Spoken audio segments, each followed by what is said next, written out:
Good afternoon, everybody, and welcome to this next webinar in the series that we're doing around coping with the challenging situations that we're finding ourselves in right now. I'm delighted to be joined today by Phil Jones, MD of Brothe UK. I won't go into a lot around Phil and his background and his bio, because you'll all have seen those in the notes that prepared us for this particular webinar. But needless to say, it will be run along similar sort of terms as last time. Questions all the way through, please, because that really helps us and is really engaging. Phil and I will do our best to talk about things generally, but every business is different. Every business has come into this situation in a different position or a different problem or at a different advantage. So by all means, ask specific questions about your own organisation, and Phil and I will endeavour between us to choose who would be best to respond and to answer those for you. This webinar today is aimed more at managers and leaders, so it's more thinking at that sort of level than people that have never come across this sort of thing before. And we're going to also timeline it as much as we possibly can to what we're calling the hard yards. We've gone past that initial crisis response. We've gone past that initial point at which we've had to reset ourselves very, very rapidly. And now we're having to settle in for potentially a relatively extended period of time of real pressures. And we'll look and stop within this webinar at the point at which we might get to resumption of operations and getting back to work. And that will be another webinar that we'll do in maybe 10 days to 2 weeks to look at that whole topic of resumption of operations. So without further ado, we'll get into the content. And Phil, I don't know if you'd be willing or to kick us off with some of the context that you feel we will now face over this next 3 to 6 months or even longer. Some of the factors we're going to have to think about, some of the issues we're going to have to consider and have on our radar, and that you have on your radar as CEO of a large organisation with a lot of people to look after. Thank you, Chris, and a very good afternoon, everybody. Yes, I mean, effectively, I think of these times in 3 particular ways, and I can go back 10 years, I guess, to the financial crash to understand what we did then and what we can bring forward in terms of that learning. So I just want to break it down into 3 immediate things. One is dealing with the crisis, which is the things that have been right in front of us, and getting your hands on the immediate crisis within the chaos. And I think we have all spent the last 2 or 3 weeks dealing with the immediate parts of that crisis, which involve primarily your people, your operations, relocating people, getting them equipped to work from home, getting the technology, making sure all the systems are robust and everyone's comfortable and it's all settled. And I think we are through that now. So the next bit is actually we then move into the 2 other bits. One is the contingency for what I call the aftershocks. So you've gone through the initial crisis, and then you are inevitably going to feel further aftershocks after that initial crisis. And it's really getting your head around what they might be. The third bit of that is actually what I then go into, which would be capitalizing. So we're going to cover that, I think, towards this latter half of this webinar today. So I'm just going to come back to the middle bit. And for a business like Brothe, we are already thinking of all the very significant amount of contingencies which are going to take place. And maybe if I break those into 4 very simple things for brevity. One will be people. Of course, you've got to think about mental health, utilization of your people resources, how you make sure you've got retention of your corporate memory if people are being furloughed or if people are no longer with you, how you maintain your culture remotely. And of course, that people are going to get some fatigue from this situation. They're going to get emotional fatigue from it, and not really knowing how long things are going to be going on for. So you've got quite a bit of investing and contingency planning to do there. The second part is around supply chain. And of course, we make stuff. We make computer printers, and they come from the Far East. And we've got a number of challenges right the way through, from governments closing factories, supply chain of parts into those factories, ships not sailing because, of course, ports are closed. The ships that do get here are then being unloaded at a slower rate because fundamentally they might have people who are self-isolating, or they may not be up to full management of resource. Containers are being disinfected. There's delays at the port. And thankfully, the one bit that probably is working is that the roads are a bit quieter. So the containers, when they do get released, are getting to us in good time, which is great.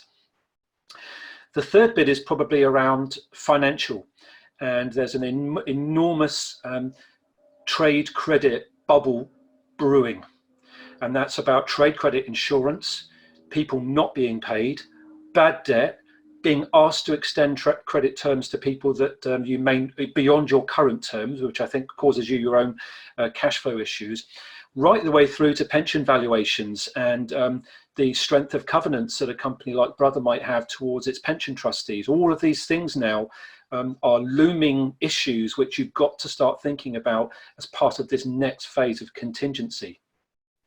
And then finally, I would say probably demand, in that we are seeing shifting demand from where our business might normally be. Of course, a lot more going online at the moment than might normally see.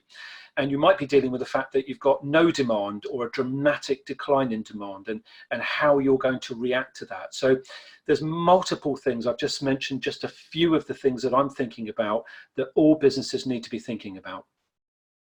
Okay, no, that's really useful. I must admit, you know, the stuff around pensions, for example. I mean, I think, you know, most organisations, most business leaders will be thinking hard about cash flow and mapping cash flow and getting a real forensic look at that. But they won't necessarily, I don't think, you know, everybody will have thought about the potential impact on the pensions, you know, and annuity schemes that are out there based on, you know, government spending and the like. I think the other thing, and I don't know how much this is pinching on you, it'd be interesting to hear your views, is, you know, still having to deliver statutory requirements. So there is still a requirement for end of year accounts and statutory accounts. There's still a requirement for health and safety inspections and audits. There's still ISOs that need to be validated. You know, how are you, with people furloughed and that side of things, you know, or less people around, how are you managing to deliver that? I mean, I'm assuming you're still having to carry on with all of that sort of work. Without a doubt. And in fact, we've just closed our financial year. So now we've got a very rapid preparation now of our statutory accounts. We closed pretty rapidly. We've closed our management accounts within 5 working days of the financial year end. And we're now going into the audit. And within a couple of weeks, we'll have our audit close. And, you know, people again may not realise, but there's much more rigorous reporting now required for your statutory accounts. To things like your going concern statement that you have to make. Imagine having to do your going concern statement at the moment, where if it might well be that if you're, I'm not saying this Brothe, but another business, let's just say if your cash reserves have been decimated, it might put a great emphasis on your going concern statement. So auditors are being asked to present a lot more rigour this time round, at a time, I guess, when we all in the business, if we're leading businesses, are dealing with the dramatic effects that the COVID-19 situation is causing our businesses. And in amongst all of this, we do have some business as usual activity. So it's very much you've got to keep planning for those things and make sure you do not take your eye off the ball of your statutory duties as a director to make sure that your people are safe, that you're complying with all legislation at all levels. Yeah, I think it's interesting as well. You're picking up on that point there that you make about, you know, sort of risk and risk appetite as well, because, you know, I'm certainly seeing from some, you know, organisations, you know, looking to create a reserve and make sure that they have got something in their back pocket for if this lasts a bit longer than anticipated. But the pressure on some of the lending institutions, even with some of the, certainly within the UK, you know, this business interruption, you know, scheme. Yes, the government is backing 80%, and therefore, but the processing time of some of those loans are becoming extremely lengthy. So people are needing to think about, well, actually, I can't wait until I need the money. I might need to start to action that right now because of the lag time that I need to get into that. But also lenders getting increasingly risk averse. Some of the, you know, not necessarily the government-backed schemes, but some of the other lending schemes that are out there. You know, it's a real interesting area, and I think it's also one around the length of time as well. I know lots of governments are talking of 3 to 4 months, and everyone's trying to not be drawn into that, if you like, and seduced by that. But there is some, useful stuff out there. There's a really good article in The Atlantic written by Thomas Wright, came out on the 4th of April, talking about examples of where previous issues like the collapse of Lehman Brothers was anticipated only to last, again, 3 to 4 months, but actually caused a much longer global recession. And so I think it's about understanding that risk appetite of people to support you, where that support might come from, and how long this might need to actually map out is also quite interesting. And Chris, just to make a point on that, for many younger people, let's say, they've never actually had to deal with an existential level crisis like this, for example. So if you're a young entrepreneur in your early 20s, you may not have, remember the pain that effectively we all went through when the financial crash occurred. I'm old enough that I can remember the scar. I've still got the scars and I've still got the memories. And one thing that has definitely brought me in this particular scenario is this ability to sort of make sure that you keep very real about the things that you're hearing. And yes, I recall very clearly that at the time there were a lot of government initiatives, but equally they came with an awful lot of pain when it came to the operational delivery between the words that came out of a minister's mouth and the practicalities of then how the banking ecosystem was able to deliver the things that were being promised at a more strategic level. So I think, you've really got to take that with a pinch of salt, and you've got to plan yourself fundamentally, and maybe stretch out some of the, the dates that are being indicated, maybe double those or even triple those, and think of your plan B. What would I do if that did not happen? Because if that's your only plan, then it may well be that you're going to find yourself in some difficulty. No, that's a very good point. I suppose if we start to shift now maybe a little bit more towards the people and our leadership, and what our leadership needs to be like, as well as what our people might be feeling at this moment in time through this sort of period. We've got a nice question in from Trudy Stevens, saying, do you think that the concept of resilience has changed in any way as a result of this pandemic? So has people's resilience been impacted? And are we seeing that? Are you seeing that in your organisation? And if so, how, or even if you haven't, I suppose, how are you adapting your leadership to map into this next phase, Phil? It's a great question. Thank you, Trudy, for that question. So my view would be, right now is never waste a good crisis. That's a really fabulous, for you as a leader of an organisation, it will be a time when actually you can also teach your organisation about, I hope, what great leadership can look like as you go through it. And from my point of view, I've had to slightly recalibrate. I would normally describe myself more as a sort of transformational leader, if you like. I'm much more big picture, more about the future, about motivation and inspiration, about how we get there, and ensuring that the organisation then gets set up to achieve those future goals. But I think at times like this, when we get into this sort of chaos mode and crisis mode, I very much come back down to transactional leadership, where I come from zoomed out position to a zoom in position to make sure I'm on the ground, understanding what the situation is. And I use a mnemonic which serves me very well, which is about keeping calm in a crisis. And that's CALM. The first element of that is actually about compassion, making sure that you keep your people at the forefront of your mind, and the fact that everyone's being impacted in one way or the other. The second element to that is action orientation. I always love that saying, go slow when you can, go fast when you must. Right. And that is always something that I do. Is I always like to ponder about things. I'm not about instant decisiveness, because sometimes that can mean to poor decision making. But actually, if you have time to decide, take time to decide. But if you don't, then understand that you do need to decide and have a high degree of action orientation about the thing. So ask your team what decisions they need in order to move quickly, and begin to make those decisions and prioritize those decisions. The third thing is about level-headedness. And that's about, making sure you're in a good place. So that's, having the situational awareness of self to know that you're in a good place, that your diet, your exercise, your sleep are all in check, that you're keeping good care of yourself and understanding the pressures you're under to make good decisions in order that you're making the right decisions for the long-term sustainability of the business. Mm.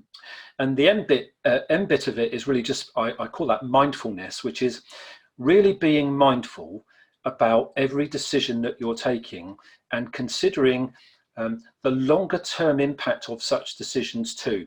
So having not just a sort of a very closed view about the instant here and now, but also thinking about the consequences of the decisions that you're about to take on the future. So I find that mnemonic of effectively just keeping calm in a crisis serves me very, very well as somebody that's responsible for the livelihoods for a lot of people within my organization. And I think the final thing is actually these crises, what they do is they allow you to identify your revealed weaknesses as an organization. Because if you've got a weakness in a crisis, it's going to show itself. Right. And they're the things then all of a sudden which also you need to make sure are in your field of view in order that you can begin to prioritize getting those things repaired if they become mission critical to part of your coping strategy of getting through the immediate chaos. No, that's really useful. I really like that. I particularly like the action piece and the priorities piece. And you're talking about there, only go fast when you must. There's a technique, if you like, I was taught when we were in the military, that I've held on to as much as I possibly can, although some people in my team might disagree, called the 1/3, 2/3 rule, which I've always found really useful. And a lot of the organizations I go and talk with find useful as well, of if I have a set amount of time to deliver something, whatever that is, so say I've got 3 days, then I'm only allowed 1 day of that time myself to do my analysis, my thinking, come up with the options, make a decision, and then give my direction. So that then allows the team 2 days or 2/3 of the time to do their own preparation, to ask questions. Why are we doing this? Can we not do it in a different way? Are there alternatives, etc.? So I find that quite useful because essentially it slides up and down any sort of scale. If you are in a real high pressure situation and you've got very little time, you still have a bit of that time to do your own thinking and then be a bit directive. And I think that's the other element of this, isn't it? Is that particularly as we shift from maybe quite a high intensity, almost firefighting type leadership to where we are now into these sort of harder times and harder yards, it's almost like a change in season really in your leadership style. So there's still trees in the forest that are green, but there's some that have already turned amber and red. So in some respects you are shifting to be that more compassionate, that more caring, that more considered, taking more time. But there may be elements of what you're doing where you still have to be quite firm, where you have to be quite directive, where there are maybe issues that are a bit unpalatable, but you've got to discuss them around restructuring and potential losses of individuals from the organization and even redundancies. And also, that sort of, at the same time, being proactive to share and to shelter people around you. So I think it's that shifting of gears almost, and that changing of gears rather than a binary sort of on-off switch. We've got some interesting questions coming in, which I can throw out it. So first of all, we've got one from Chris Milliner. We've obviously seen a rapid and possibly clumsy transition from co-located to virtual teams, predominantly virtual teams. What do you think will determine the new world balance? And how do we support leaders to lead effectively during this time? Phil, I don't know if you'd like to kick off with that one. Thanks, Chris. That's another big one, that one. And you're absolutely right. I mean, we to some degree, we're all dealing with a very fast-moving situation, and many organisations, and I guess within Brothe UK, we've always had about a third of our workforce working remotely, but they're predominantly salespeople, sales engineers, etc. But we never really had a position where our administrative people were working remotely from our company. So, to suddenly move very quickly within a matter of 48 hours to having everybody in the company to suddenly everyone out the company has certainly presented a whole new, leadership challenge for us. And what we've been making sure is that our leaders in the business are being supported. So when I've seen Chris talk on stages over the years, and when I've heard a lot of military people speak, one thing that I always really liked was a concept called the 2 up, 2 down, where you're always looking, you're asking people to look 2 up and trying to make sure that they're caring for the people above them, but equally the people 2 up are looking down and caring for everybody. So you should then create an ecosystem where care is going up and down your culture. And you have to have a lot more proactivity. I think that, right now, people at Brothe UK would probably go, they see me quite a lot, doing the management by walking about. I'm wandering around a lot. And all I'm doing at the moment is replicating that digitally. So we use Microsoft Teams, for example, as our software platform for interaction across the business, either through video or various other channels that we're running. And I'm doing an awful lot more drop-ins and quick chats and instant message chats with people. How are you? What's new? But also making sure that our own people that they're doing that with their own people in order that entire organizational connectedness is happening. Okay, no, that's really useful. Thank you.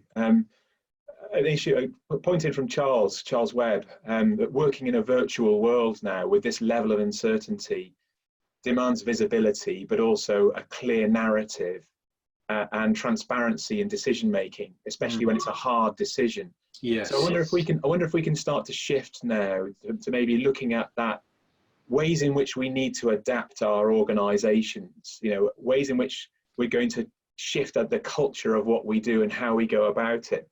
And because we've got a few other questions in on these sorts of topics, which hopefully will be picked up by some of the things that we start to go through now. So what do you think are the real keys as we start to manage this current point, not necessarily looking at the return just yet, but manage this current situation that we're currently in? How are we going to adapt? Yeah, it's really another interesting question, because when you go into that very sort of difficult first period where you're firefighting, the one thing you're doing is sort of generally pulling everything in really and pulling everything quite tight, keeping decision making quite tight, in order that you kind of get on top of things quickly. But there's only so long you can sustain that, in my opinion. And having done that for probably the first 2 weeks, where that was insane hours, huge amounts of pressure, huge amounts of stress that we're all experiencing, particularly in the leadership team, trying to work through these very difficult issues. You've then got to go into this next bit where you begin to devolve things back out again, in my view. And you've talked about for years freedom in a framework, which something that always stuck with me again once that landed. And if people just imagine, I don't know, a 3-dimensional box, and let's just say that's a very small box right now, that would probably describe the amount of freedom that, I guess, in the initial part of the crisis that we were allowing to go down through our ranks. But obviously now we're coming into this second part, the contingency part. What we're doing is blowing up that box and providing a lot more distributed decision making, and creating the frameworks that sit around that to sort of go, look, we now need to pass this down. We now need you to do this. And we're sort of beginning to release that organizational capacity again. And I think that it always helps if you identify what the immediate priorities are for the business. So with ourselves, we went right. We've got 3 priorities. One is people. We just need them to be safe, them to be equipped, and them to be able to keep going in order that the company can keep moving. The second thing was actually then about our supply chains. How do we secure supply chain security, sustainability, in order that the goods can move through to us and they can go into our market to keep our customers moving? And then finally, communities. How can we support those supporting others in order that the economy can keep moving, and also people that are depending on us? For example, we've got over 100,000 computer printers in GPs and pharmacies across the country.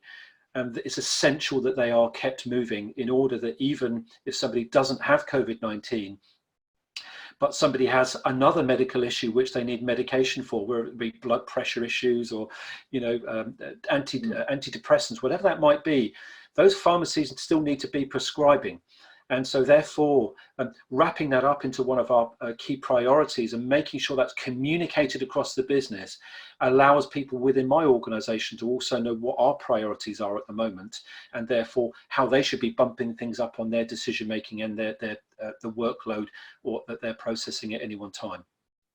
No, it's all really good points in here. Particularly, I like the fact you picked up on the freedom in a framework piece and an empowering piece. There's a couple of questions come in on that point.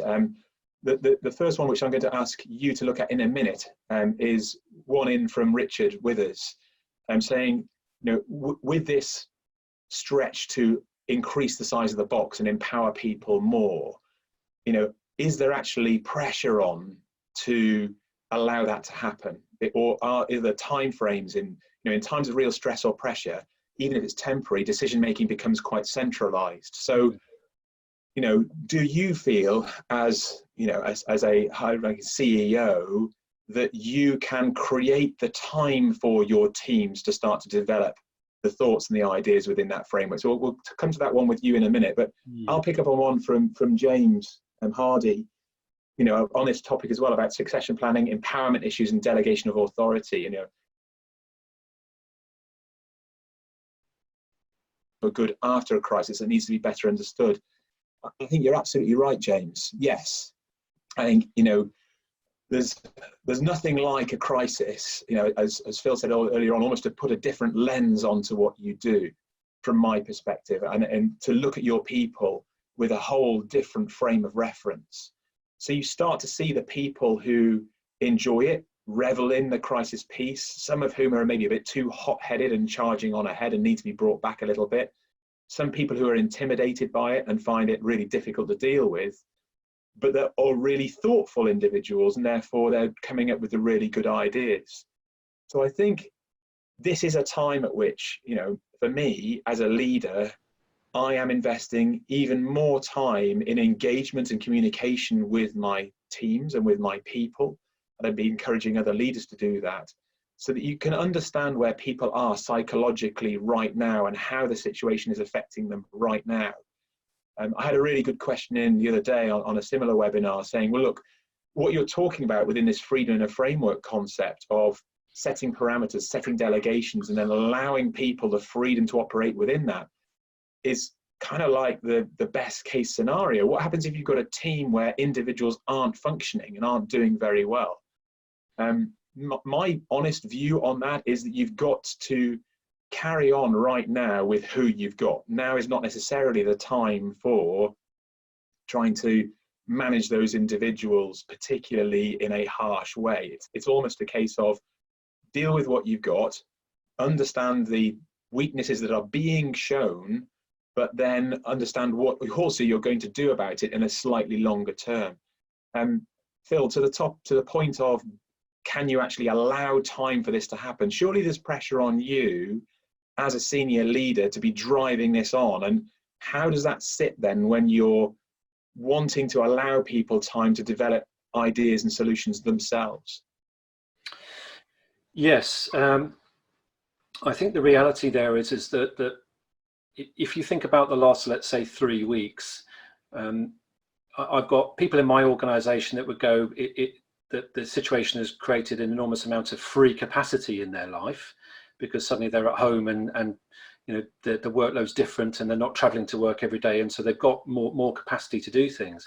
Mm-hmm. And you've got probably me that's gone completely the opposite, having to do sort of 80-hour weeks, very tired, having to make a lot of decisions, and really sort of make sure that our direction of travel is solid, and we've covered some of the things that we've had to go through. But you must keep one eye on the future. This is the big trick in this whole thing that I learned from 2008, is you have got to still keep your eye on this future bit where you can begin to capitalize on the opportunities that might come in the future. And therefore, you've got to make sure that you are giving bits of work to your team that allow them to consider life beyond the current. And so whilst you might not have the individual capacity to do it right now, you can send a strong signal to your team that actually you do see a horizon in the future, and ask them to begin thinking about it and give them permission to start thinking about it. That's the other kind of big thing, is that, you know, sometimes people do get a bit stuck and they just think, well, actually what I'll do is I'll wait and be, you know, a ready hands on deck in order that I can help when I'm called for. Or actually you could go, well, no, to be honest, you could help over there at the moment. So maybe if you nipped over there and gave a little bit of thought to this, it would be very helpful to plug you in a couple of weeks when we've got a little bit more time and a little bit more capacity to deal with this particular issue. I just want to make one other point around that as well, which is it's always worth taking a step back when you have somebody within your framework that you might think is an agitator. They might not be. They could be your best brain on this problem right now. So, you know, if you think of De Bono's 6 hats, you know, they could actually be your hidden black hat in your organization who could help you, because they are actually thinking about the risks, the problems, what could go wrong rather than what could go right. So if you're overly optimistic, then you need that black hat person to be coming forward to normalize your thinking and to start to identify some of those risks. So, you know, that's one other thing I always just, you know, have a word of caution, is that just because somebody might be, or you perceive they might be negative towards what you want right now, they might actually be somebody that you really need to bring in close to your thinking. No, absolutely. Absolutely. I think that wider thinking as well is really important, and hopefully it'll pick up on a couple of the questions that have been coming through about how to engage teams during this time. How, even though we've got lots of staff furloughed, you know, how we can keep people engaged. You know, Lily Newman's asking that. You know, you've got lots of people furloughed right now. How do you keep them involved in the business and that side of things? And several other people asking a similar sort of question. And I think, you know, it does come down to this sort of disaggregated freedom to come up with different ideas. So maybe if I offer what might look like a framework for people. Some of the work we've been doing lately is based on this sort of strategy wheel model that I've got here at the moment, where, you know, maybe your target is to be viable in September, you know, or later, whatever date you want to put on that. So there's maybe segments to the issues you need to address between now and September. So things like understanding cash flow in detail, but also looking at markets, looking at clients, how are they developing, what's coming new, what's dropping off, what competitors are disappearing, what clients are suddenly popping up, how it is, you know, is the context and the landscape shaped and changing, but also the pandemic and government policies, caring for our people and well-being, which you've already brought out, Phil, sustaining operations right now and revenue right now, and also preparing for work. Each of these segments, regardless of how many segments you have, or how few segments you have, could almost be given to a virtual team, all sitting at home, all working remotely, to come up with the ideas, to be creative, to be innovative, for us as leaders then to make decisions on. And I think that doesn't necessarily need to be restricted either just to our team. You know, Charles Webb again makes a very good point about, we need to take into account suppliers and supply chains. We need to take into account clients. So can we invite clients and suppliers to be in some of these teams looking at some of these issues? So just a simple tool that might be able to help some people in thinking about things in that way. We've got some other questions that are in that I think are quite useful. So, you know, Phil is asking whether you could be last year's leader. Phil, how do you think about that? Yeah. So what do you mean that means? Yeah. So Paul Winter is asking, please could I ask you if it's possible to be last year's leader? I'm not quite sure of the question, Chris. Would you, how do you interpret that one? I suppose it's saying, the leadership that you had last year, Yeah. you are quite a collaborative, you're quite a consultative leader. You therefore have a style that has matched to this current crisis and to this current situation. But if you're a leader that had a certain style that was working really well last year when things were growing quite well, markets were looking pretty good, the economies were growing going forward, can you still be that type of person, or do you have to adapt to the new leadership style? Yeah, thank you for the question, Paul. And for me, it's quite a tough one, right? I am pretty adaptive. I've learned to be adaptive, I guess. So having learned about situational awareness, and also being situational awareness of self and situation, I can calibrate those two things quite well and make sure that I can dial up, dial down as I need to into situations, and also manage my energy and resources, quite well. But that's a learned skill that I've picked up after many, many years of hard graft, reading books, going to conferences, listening to people like Chris and various other things to get to that point. So if you just have your basic biases jumping out at a time like this, then you're probably not going to be situationally aware enough to know that you need to change very much right now.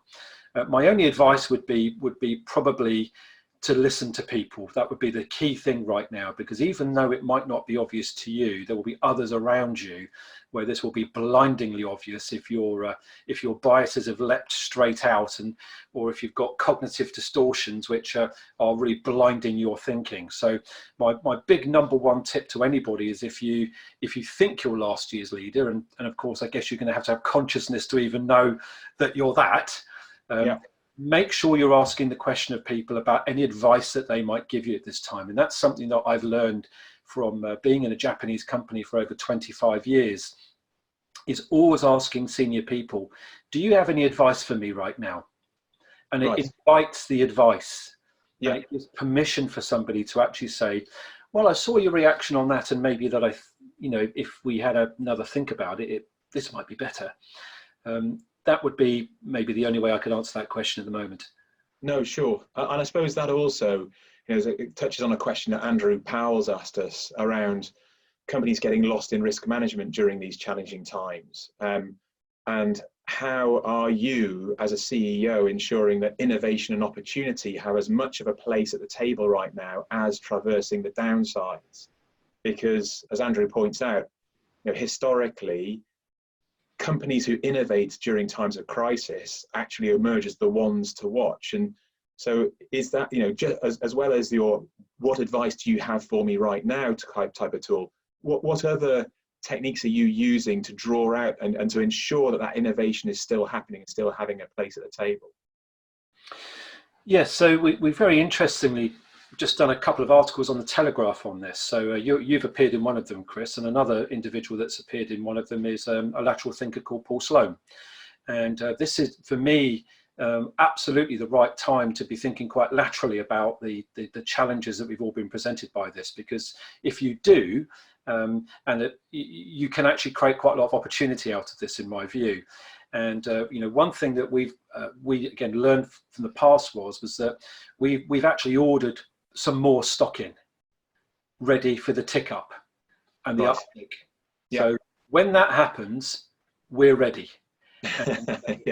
So rather than buttoning down the hatches, destocking, slimming down our supply chain totally, and then suddenly when the uptick occurs, having a 4-month lag before you can do anything, we're sitting here waiting for the opportunities to emerge. Now, something very interesting, as an article I read actually earlier today from Boston Consulting Group, and I thought it was really interesting. I just noted a couple of points down, which I think really worth sharing with people, is to really have a quick think about your marketplace and think about it in 4 ways. What's been temporarily postponed? What's been accelerated in the market? What's been disturbed? Right. and which are the new, more permanent patterns which will emerge. So Yes. I've got my head around that. And we've always thought that way, if I'm honest, because whenever I'm presented with a problem, I'm always thinking, okay, there's got to be an opportunity in this somewhere, and there invariably always is. So if we had to think about, what might have been temporarily postponed. Well, for me, I drink a lot of coffee. I love coffee, and I love going to coffee shops to find great coffee. Yeah. Not big chains. I go to independents, and I'm asking, I want an espresso. Where does your coffee come from? Which continent? Tell me whereabouts in the country, because I like the taste. So I'm currently at the moment temporarily suspended from that, and I'm using my coffee machine in my kitchen, which is more capsule orientated. So I'm not quite having the experience that I would normally like. So I'm sort of slightly temporarily suspended. So when we get post-crisis, is my behavior going to change then? Probably not. I'm going to be out on my bike again, looking for coffee shops and re-establishing my behavior. We know there's some categories that have been massively accelerated here. So hygiene products, sales of toilet rolls, hilariously in the first few weeks of the crisis, but, hand sanitizers, things like that. Yeah. Of course, they've dramatically accelerated. And your question you've got to ask yourself is actually, okay, is that a sustainable sales spike? So is that more of a temporary, given the scenario? Probably highly likely. Then what have been disturbed? And then, of course, what are more permanent patterns? So a more permanent pattern could be, we might find that home working becomes a greater norm than it was. Yes, absolutely. And therefore, distributed workforce could become a new norm. So if that is the case, what opportunities does that create for our business? What business model changes do we need to start thinking about? So for a good example would be, suddenly we've got millions of people working from home. We saw a sales spike in our own home office printers in March. The question is now right, if we're moving that workforce out of an office to a home, then our demand centers are going to change. Our center of gravity changes in our demand in the future, probably more to an online than perhaps a traditional reseller. So we've got to start beginning to think about that. So where do those customers want to buy from? Are they going to start putting cartridges for their home office printers on their grocery order, rather than thinking about the traditional channel that they might use in their day-to-day work? That's really interesting. You've really got to get your head around that. Yes. And in my own company, we're already thinking about those things. So we're not just in crisis mode. We're not just in contingency mode. We're also thinking about capitalizing, which is that third C in those three important C's, in my view, that crises present. Yeah, and exactly touching to Andrew's point, on thinking about that innovation, as well as, I think it's also touched on and answered a question that Philip Oliver has asked around the surprising opportunities that this situation has afforded Brothe and other organizations. I mean, for ourselves, one of the surprising opportunities that's popped up is online content and online training. Now, that's not something we had ever done before. We've had to learn to adapt rapidly to it, to now go and do training on some of the topics we've been talking about today for organizations, but how we host that, the platforms that we use to distribute that, all of those sorts of things have become innovation and opportunities for us, as much as a stop of our normal working life. So that, as you say, that sort of disruption has enabled us to move forward with something we probably always anticipated to do, but to do a lot more rapidly than we had previously intended to. So I think that's quite interesting. And if you think back to 2008, think of what the Mavericks were doing then. They saw all this disruption. Think of the entrepreneurs at the time. They could see this systemic change going on, and they could suddenly see that there was going to be a kind of a real inflection point in the way that markets would work in the future. And I think that actually the scale of this particular global pandemic that we're dealing with is going to be another inflection point. And I think, acknowledge it for that.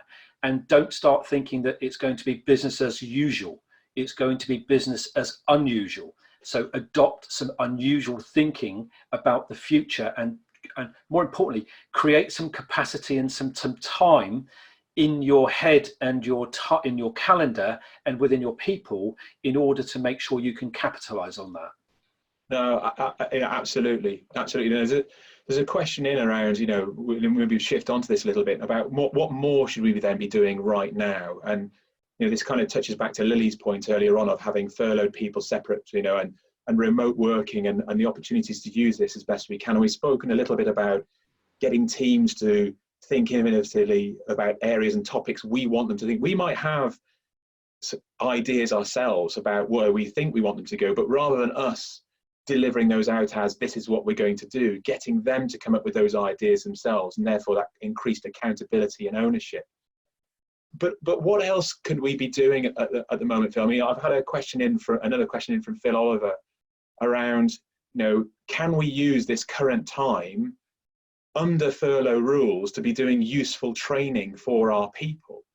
If we're thinking about that one eye towards return to work, and as you described so eloquently, the world will not be the same as it was when we entered into this on the 1st of March. Can we be using this time, and are you using this time with your people to be giving them training courses at home? Are you able to afford that? Do you see that as a worthwhile investment so that they are ready when they come back with enhanced skills to take advantage of the opportunities you've identified? 100%. We place a great emphasis on learning. We always have at Brothe UK. It's just that now we're doing less of it in perhaps classrooms, which do create their own benefit, because when you're doing a physical course in the office, you get an awful lot of social interaction benefit there, and from people to people. But actually, when we look at now how people are spending their time, we're doing an awful lot of online learning. And I think what's really important is that online learning, there's so much of it available. Look at today, you're doing a free webinar, with you and I, who got all this experience between us in life and in business and problem solving. And here we are, it's free. You can sit on this for an hour, free of charge, and hopefully go away having maybe learned one thing or possibly, a couple, which would be great. So it's all there. And I think we have to make sure that whilst people are furloughed particularly, or perhaps if they are just at home with capacity, we've got to point them to these modules, to bits of learning. It's a great time to be thinking about, adaptive leadership. It's a great time to be upskilling people in digital tools. So we've done loads of learning, for example, on Microsoft Teams. So Microsoft Teams was an application that we sort of had rolled out to us, but we hadn't used it that much in reality. Right. We've got other things that we were doing, but this has created a tipping point in the way that we're working as a business now. And we've almost shifted to Microsoft Teams so quickly that almost we're running the company on it now, almost by accident rather than design. And that's been a great benefit for us, actually. So I saw a question earlier is, what have the opportunities been from this? And actually that's one, is I think the way we communicate as a business is going to be different moving forward. And I definitely want to be at a point in the future where my own workforce has done a huge amount of online learning and comes back with a renewed energy and with renewed knowledge to help us in, I would imagine, at the second half of our financial year. Absolutely. And then as you say, there's so many things that are out there that can now be used, and we have the time for. The challenge I often get back from organizations when I'm talking to them about how they could operate better and perform better to deliver better margin and gain better success for the businesses, but we don't have the time. We don't have the time to do all of that. We don't have the time because we're too busy doing business as usual. Well, in a way, there's a bit of a more fool you if that's the case, because you really should be investing the time to do that and creating it. But actually, it's now an ideal time. There's language courses, leadership courses, planning courses, management courses, there's all financial courses, there's all sorts of things that people could be doing right now to enable and to enhance those skill sets, which also gives people at home who may have been furloughed a sense of purpose, some sort of sense of routine, a sense of achievement, because if they do an online module, they do a test at the end of it, they get a success, some sort of CPD certificate. All of those things are really important to psychologically supporting our people when they're at home.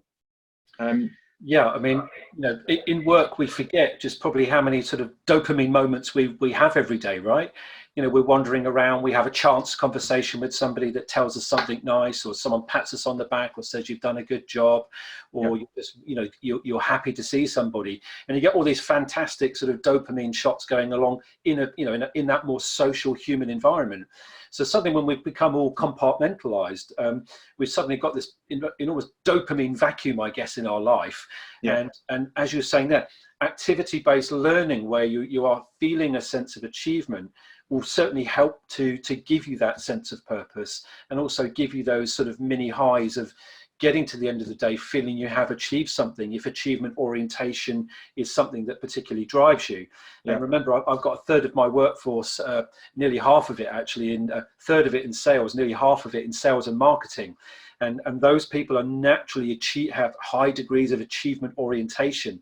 So we've got to make sure that we are providing short-term based goals for those individuals that gives them that sense of getting to a Friday and feeling they can tick a box and strike something through a list, that sense of moving forward, which often many people need. No, absolutely. And I think it's reflected in some of the comments, just rather than questions, some of the comments we've got coming in. The point that you made, Phil, about the fact that we are sitting here today and sharing advice and sharing our thoughts, and it's free. And a nice comment in from Arnaud Gagne. Arnaud, forgive me if I've not pronounced your surname right. Saying that and we love it. And a comment that's amused me from James Hardy, saying I dread the idea that we would go back to business as usual. Has anybody else noticed how much better some meetings have got now that they are being done in this fashion, and how obviously bad some other meetings always were? And these are great times to actually make those changes and make them stick, I suppose, and try and embed them as part of what we do moving forward. Can we actually have people operating from home more often? Is that more efficient? Is that more effective? If it is, why can't we carry on with that? So some really useful points. And just picking up on one from Lily as well, about her saying lots of clients of hers should be listening to this. Thank you, Lily. I'm glad you're finding it useful, from both Phil and I. But yes, there will be a recording accessible. You will get a link sent through to you after this as to where to access the video. So don't worry about that. Phil, I wonder if we could maybe start to turn, conscious of time, with like 9 minutes to go. I was just wondering whether we could turn our attention just a little bit towards what I think business leaders should be starting to think about now, which is essentially not a return. I don't want to use that word return, because that implies we're going back to 1st of March 2020. We know that won't be the case, but almost getting back into work and getting people back to work, and how that's going to feel, because we've already touched on the fact it won't be the same. And I wonder, I've almost been thinking about this in a couple of different ways. From a people perspective, I think in the people that work for us and in our organizations, the only parallel I can draw is almost like going back to my military time. And when I came back from a long time away on operations, so say I was 6 months in Afghanistan, when I get back off that plane in the UK and I see my family, the first thing is it's obviously a wonderful, joyous experience. But then I get in a car and my wife's chattering away to me as she drives me down the road, but we're doing suddenly 60 miles an hour down a dual carriageway. And for me, when I've been shuffling along, gazing at my feet and at the people around me, forensically for 6 months, that is terrifying.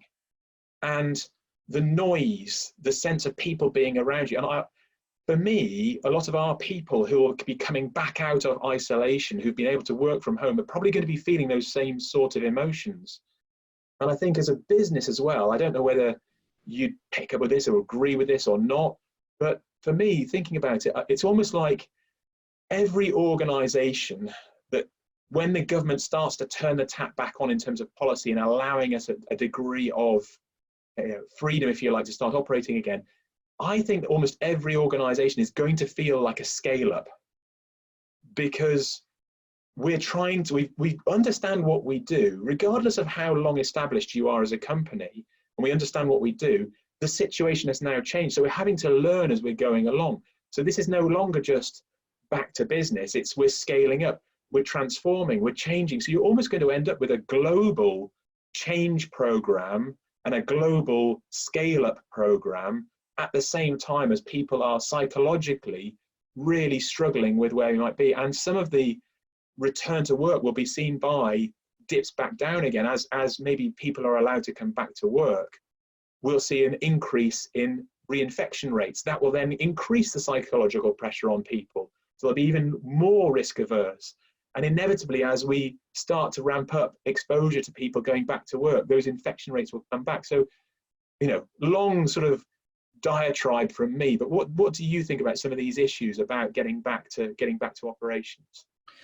Chris, I think your story was really apt for you know, transposing that over to us in a business, really, because exactly that. Suddenly, you're coming back into this environment where you're on, you know, on fixed hours. Let's just say you've got your journey to work, which you might hate, whereas your journey to work today is just sort of, you know, get yourself downstairs and you know, tee your day up and get going. And so I think we have to be aware.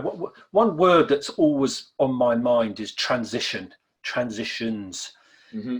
We're always going through either micro transitions or macro transitions. And I really do think that we are going to see an attitudinal shift to the way people want, come to work and what people want from work. So we've begun to see this swell building, haven't we, I guess, over many years of people wanting slightly more from their lives and a little bit more control over their work-life blend and all this kind of stuff. And suddenly we are, I think, through this major event that we've been through, going to see this attitudinal shift. So we, as I guess, as leaders of companies, have got to be highly sensitive to the people in our culture and pay attention to the fact that people may be walking through your door and maybe either going, yay, you know, I'm back, and oh God, I'm back at my desk, and oh, what a relief, and you know, I haven't got cabin fever anymore, and I'm seeing all my friends and all my workmates, and actually having this sort of, oh, you know, a release. 2 weeks later, we could be back to, well, I actually quite miss sitting in the garden at 12:30 and just watching the birds and just sitting and having the sun on my face and having a little bit more ability to calibrate the things that are going on in my life. So I think we've just got to be sensitive to this. Mm-hmm. And we've got to start thinking about this at a fairly big level. But I guess in the early days and early weeks, if people are coming back and we do go, it's all over, everybody, come back to work, I think there's going to be a great expectation from your workforce now about how it is, you know, your organization is going to change as a result of the experience. No, I think you're absolutely right. And, you know, and another really interesting point has been raised by Lily is, you know, when we came back, she's quite right, when we came back from tours of duty like Afghanistan and Iraq, we had a decompression period in Cyprus, where essentially we weren't back at work, but neither were we in the previous environment that we had been in. So maybe another interesting area to develop in the next webinar, when we'll do it in, you know, in the next sort of 10 days to 2 weeks, you know, is from certainly for me to think about is, can businesses and organizations almost enable some sort of decompression process where people are being brought together, but not brought together in the workplace, or maybe they are being brought together in the workplace, but just in a context where they can just start to talk and to share and to discuss some of the things they've been through. And they start to talk about losses that they may have suffered with loved ones and how that's affected them. Because that was certainly the idea of decompression as we went through it when we came through Cyprus, was to get all of those conversations out in the open and have them with people in a area that was safe, psychologically safe for all of us. And yeah, I think maybe those are all interesting facets to take forward and to think about going forward. A really valuable point, Chris, and Lily, thank you for making it. So I'll finish off with one last quick question, Phil. We've got a couple of minutes. From another one from Chris Milliner. If leadership and management buzzwords before this situation included lean, utilization, growth, and specialization, what buzzwords do you think will characterize the word beyond this? Oh heavens, that's put me on the spot. Well, my thing has always been about compassionate leadership. It's, I guess, where I've always been, and you know, I guess the words that we've used before is authentic leadership and stuff like that. So, you know, we can see very clearly at the moment. I look at social media, and you can see an awful lot of stuff going around now about people having long memories about the decisions that corporations have made in the short term, the way they've treated their people, the brand damage or reputational damage that they may have caused through very short-term economic thinking, and being quite selfish rather than selfless in terms of their corporate thinking. And so, you know, for me, I hope that, you know, compassionate leadership will begin to really emerge now as one of the sort of the big positive things from the last few weeks. Absolutely, and Arno's come back in with it, you know, the point which I think is, you know, a comment which is really wild, that maybe a buzzword is going to be empathy. You know, maybe we are going to be a lot more understanding, a lot more tolerant. I know I've had a lot more conversations with people, you know, that I don't necessarily always check in with over this period of time, because I have made the time and had the time. So yeah, I think it's really been worthwhile, and certainly seems to from lots of the comments that we've had in. So Phil, from myself, thank you for coming along and taking part in you know, this webinar. Thank you for your incredibly valuable thoughts and for expressing them so clearly. And hopefully everybody on the webinar has gained something from it. And it's been a bit of an uplifting experience for everybody as well. And you know, and a bit of a motivational sort of pause for thought. So thank you everybody for your time. By all means, keep in touch with us, and I will let you know when the next webinar is going to happen, and we will maybe start to focus much more on those topics that Phil and I were just touching on at the very end of it. Thank you very much indeed, folks, and bye-bye. Thank you. Bye.